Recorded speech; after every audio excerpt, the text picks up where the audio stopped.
Vamos a comenzar con la demostración del tallado del canino superior. Al igual como lo hemos hecho con las otras piezas, el central superior, el lateral superior y el central y el lateral inferior, lo primero que tenemos que marcar con una X, con una letra B, con un asterisco, es cuál va a ser nuestra cara bucal. Teniendo ya nuestra cara bucal, la cara que está opuesta a ella sería la cara lingual. Podemos ponerle una L, luego ponemos una M donde va a ser nuestra cara mesial y una D donde va a estar nuestra cara distal. Posterior a eso, tomamos la medida cérvico-incisal, marcamos con una línea donde va a comenzar la corona y donde comienza la raíz. Posteriormente a eso, en todas las caras las dividimos en tercios. ¿Cuál es la razón por la cual se dividen la corona en tercios? Porque con esta técnica de tallado, lo que hacemos es cortar tercios y no cortar tercios. De eso se trata toda la técnica.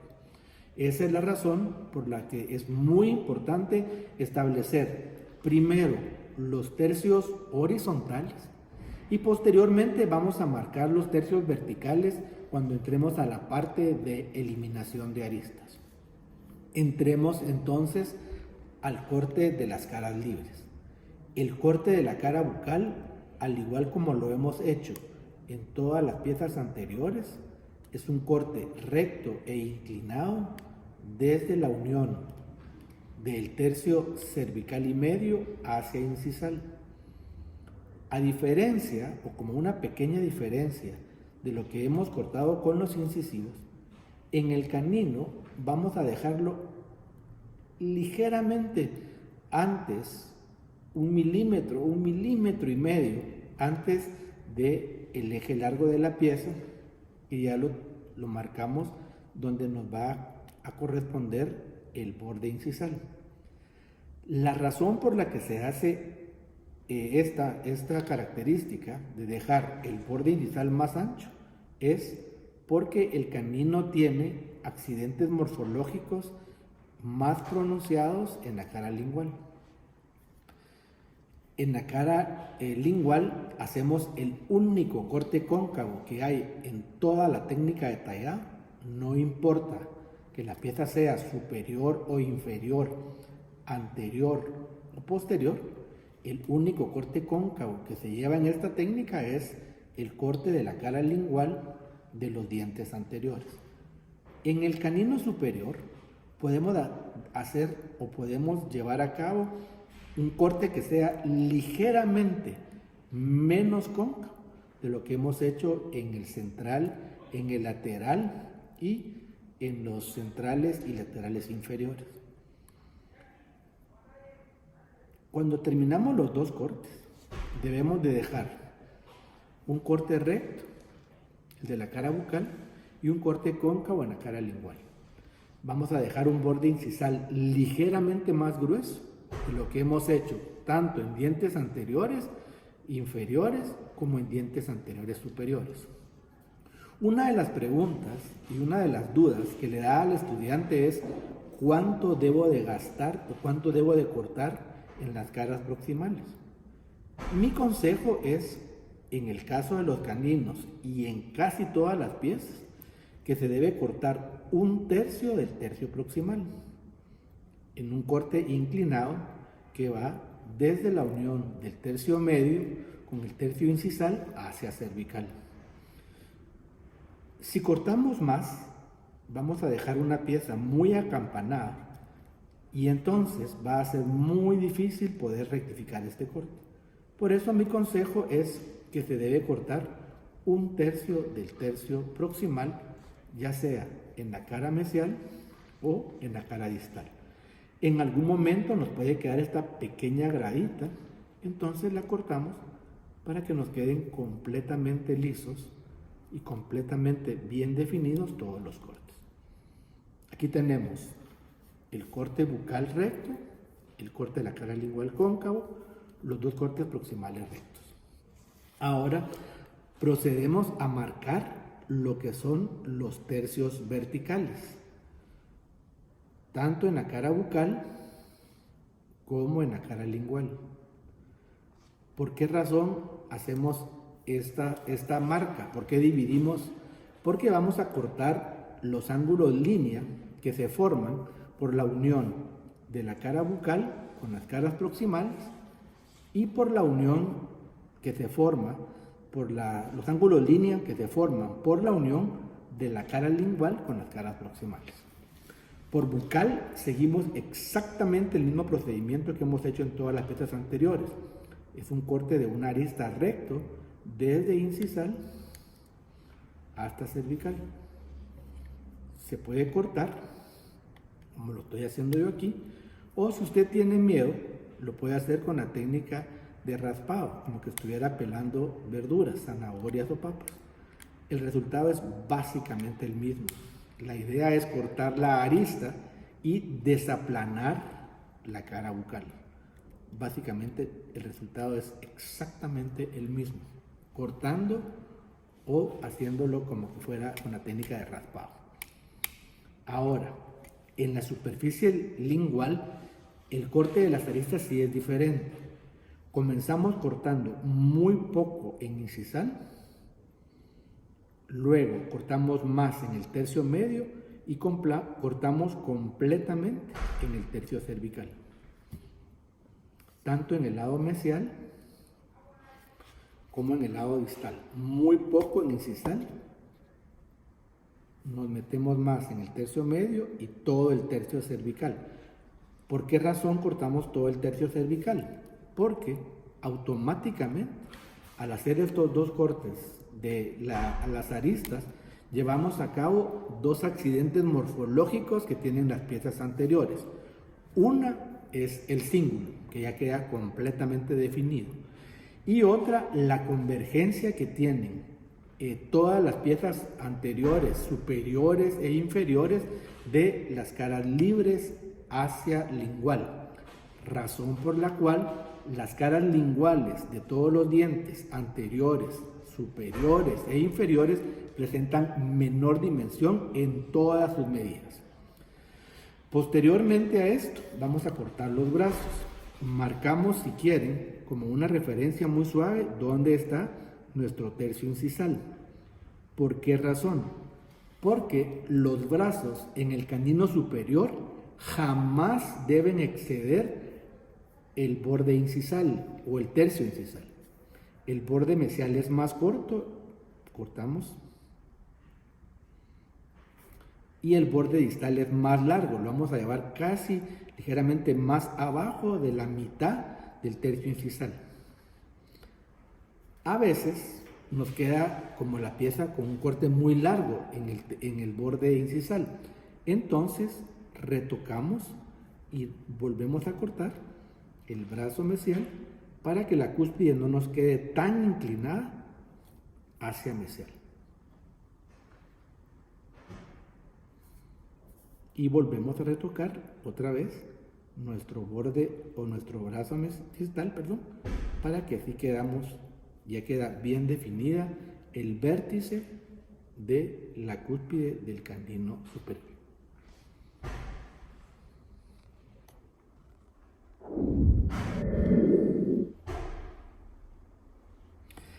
Una de las controversias o una de las preguntas que se hace siempre al estudiante es ¿cómo se hace el reborde mediano lingual? El reborde mediano lingual se puede hacer de varias formas.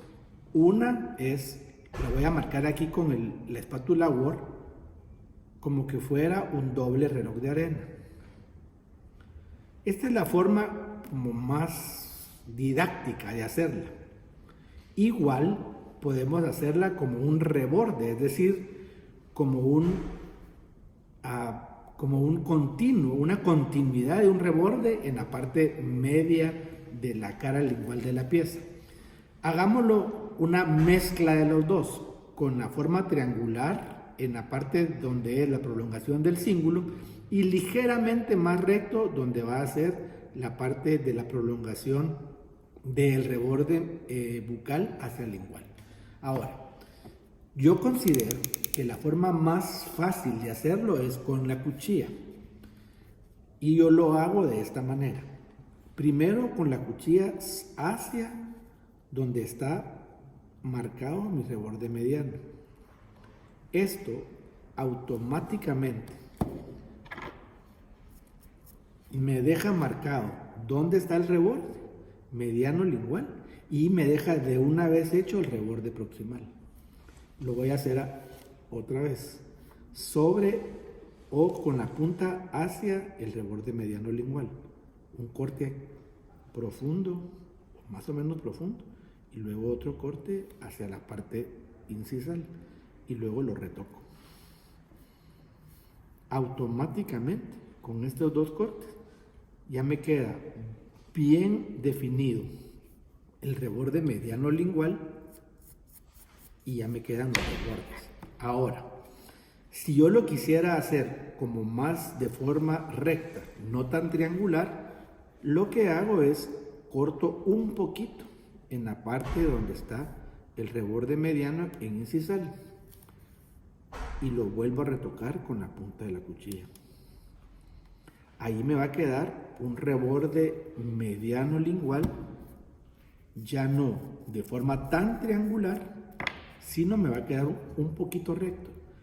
La pregunta que siempre se hacen los estudiantes es ¿cuál es la forma correcta? No hay ninguna forma correcta. Usted si quiere ser o si quiere tallar una morfología más dramática, lo puede hacer como dice el texto, que son dos triángulos o una M con la punta hacia incisal y una M o una W de incisal hacia cervical.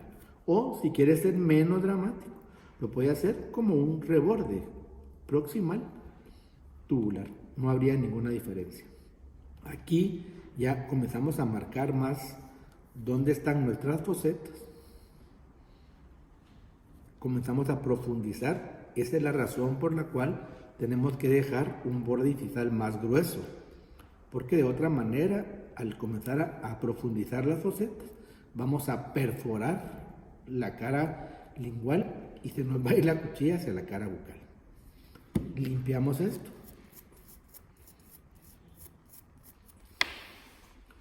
Limpiamos la parte donde está pegada al reborde. Y en este nuevo texto y en esta nueva técnica, yo le hice un corte nuevo a los caninos, porque una de las discusiones que teníamos con los profesores era que nos dejaba plano completamente lo que es el lóbulo mediano. Por esa razón decidí hacer dos cortes nuevos. Apoyándonos donde está el brazo, hacemos un corte inclinado desde incisal hasta cervical, en la mitad exacta del lóbulo mediano o del tercio mediano. Igual en la cara bucal, igual en la parte mesial e igual en la parte distal. Automáticamente, al hacer este corte inclinado, esto nos va a dejar primero un lóbulo mediano ya no plano, porque van a haber dos planos inclinados. Un plano inclinado hacia mesial y un plano inclinado hacia distal. Quedan dos planos, un plano aquí y otro plano aquí. ¿Cómo cortamos los planos? Desde incisal hasta cervical, inclinando la cuchilla. Igual en un lado e igual en el otro. A estas alturas ya la pieza está casi completamente terminada. Nos falta únicamente comenzar con la técnica de raspado, quitar todas nuestras aristas. Vamos a marcar nuestras ranuras primarias. Yo las marco primero. Voy a limpiar aquí con Yo las marco primero con la punta de la cuchilla para buscar la ubicación, siempre pensando que no hay ninguna pieza en la cual el lóbulo mediano no sea el más ancho.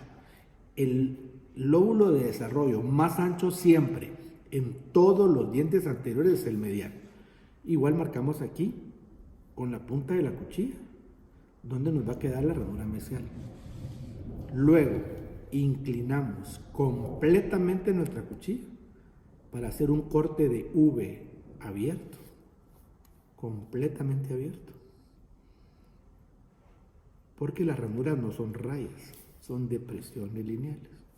Entonces, acostamos completamente nuestra cuchilla, completamente acostada, sobre la cara bucal.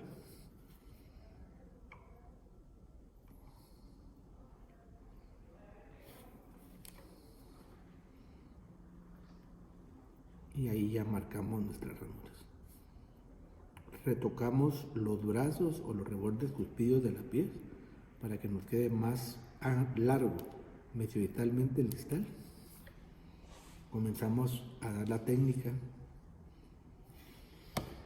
Podemos comenzar con un brillo que no sea tan áspero para comenzarle a darle vuelta y comenzar a limpiar toda la pieza. Vamos a redondear un poquito el ángulo que se forma al unirse el brazo con el brazo mesial con la parte de lo que corresponde al borde mesial. Vamos a limpiar en la parte del centro nuestras ranuras primarias. Vamos a redondear este ángulo que se forma por la unión del brazo distal con la cúspide, con el brazo distal con el borde distal. Comenzamos ya a redondear toda nuestra pieza.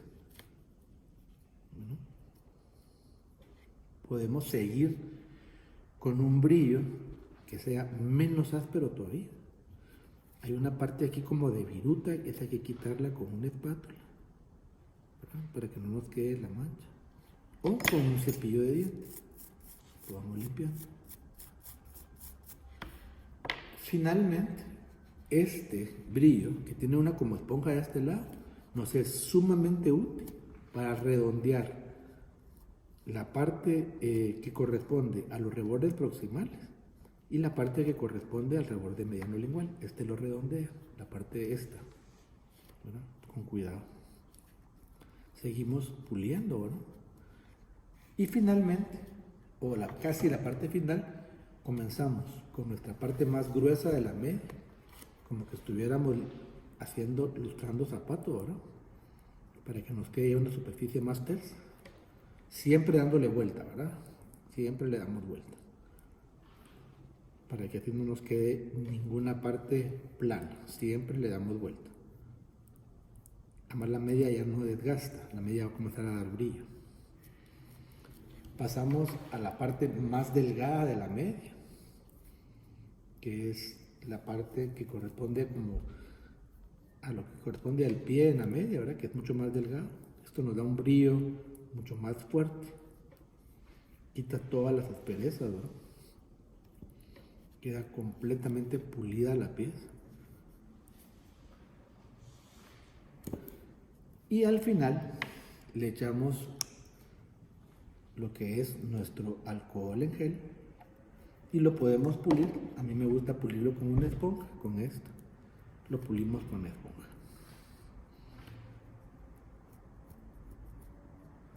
Voy a parar aquí y voy a hacer un retoque aquí. Hay algunos autores que dicen que el canino no es tan robusto cuando lo miramos en las caras libres, sino que debe tener una forma mucho más pentagonal. Con esta técnica, si yo lo quiero hacer más pentagonal, voy a retocar mis caras proximales, tanto la cara mesial como la cara distal. Lo puedo hacer, ¿verdad? Sin ningún problema.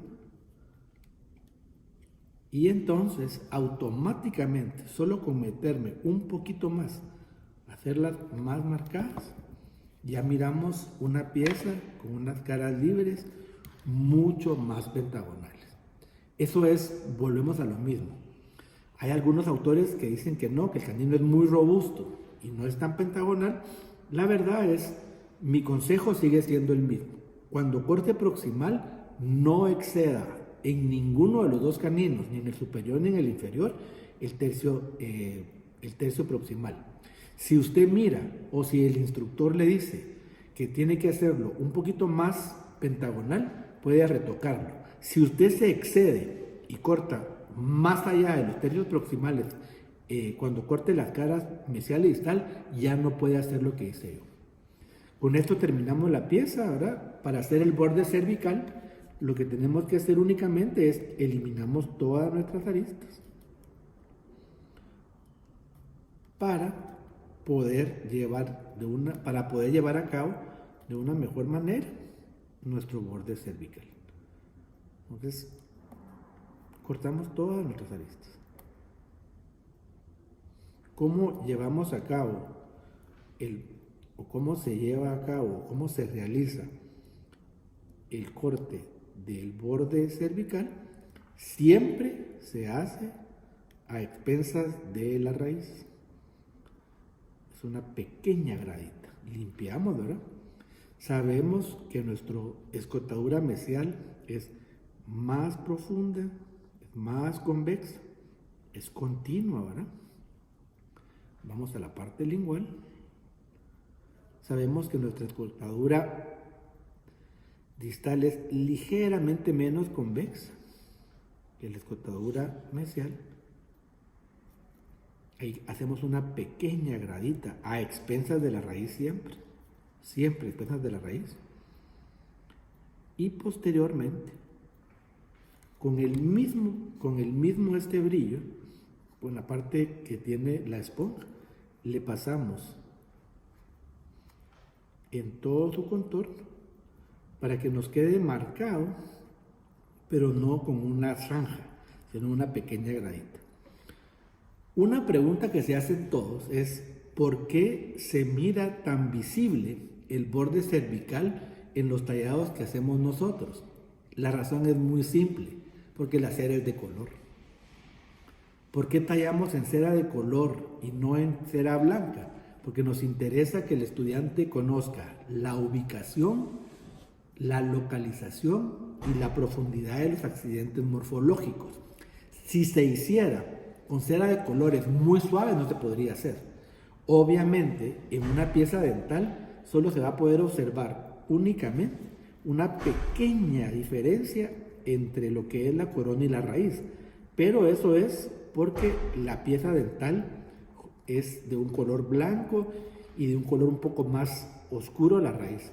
En el caso nuestro se mira muy marcada, pues no es tan marcada, sino se mira bien definida, diría yo, porque la cera es de color. Y por eso tallamos en ceras de colores. No usamos ceras que sean muy claras, sino siempre ceras oscuras que no trasluzcan la luz. Así es de que con esto terminamos el tallado, la pieza ya está terminada con el borde cervical y con los accidentes morfológicos que debe tener un canino superior permanente.